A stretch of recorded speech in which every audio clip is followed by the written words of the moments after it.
Hello ನಮಸ್ಕಾರ, ನೀವು ನೋಡ್ತಾ ಇದ್ದೀರಾ ಇಂಡಿಯಾ ಫಸ್ಟ್. ನಾನು ರಕ್ಷತ್ ಶೆಟ್ಟಿ. ಈಗ ಹೆಡ್ಲೈನ್ಸ್.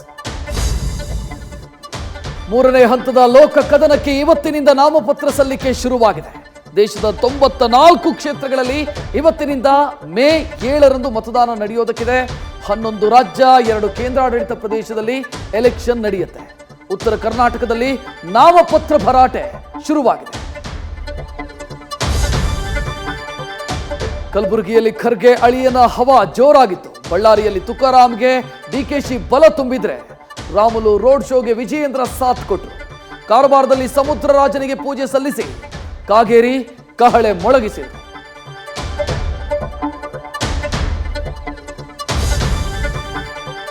ಸಕ್ಕರೆ ನಾಡು ಮಂಡ್ಯದ ಪಾರುಪತ್ಯಕ್ಕಾಗಿ ನಡೀತಾ ಇರೋ ಮಹಾಯುದ್ಧಕ್ಕೆ ವಿರಾಮ ಬೀಳ್ತಾ ಇಲ್ಲ. ಮಠ ವಿಭಜನೆಯ ಆರೋಪ ಹೊರಿಸಿದ್ದ ಚಲುವಣ್ಣನಿಗೆ ಪುಟ್ಟರಾಜು ಚಡಿಯೇಟು ಕೊಟ್ಟಿದ್ದಾರೆ.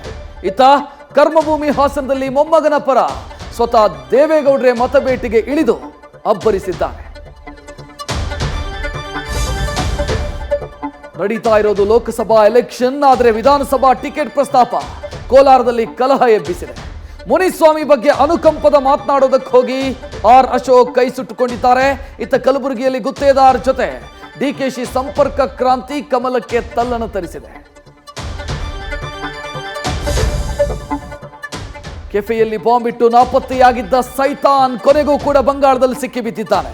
ನಕಲಿ ದಾಖಲೆ ಕೊಟ್ಟು ಬಾಡಿಗೆ ಮನೆಯಲ್ಲಿ ಠಿಕಾಣಿ ಹೂಡಿದಂತ ಇಬ್ಬರನ್ನ 4 ರಾಜ್ಯಗಳ ಪೊಲೀಸರು ತಂಡದೊಂದಿಗೆ ಎನ್ಐಎ ಅಧಿಕಾರಿಗಳು ಬೆಳ್ಳಂಬೆಳಗ್ಗೆ ಬೇಟೆಯಾಡಿದ್ದಾರೆ.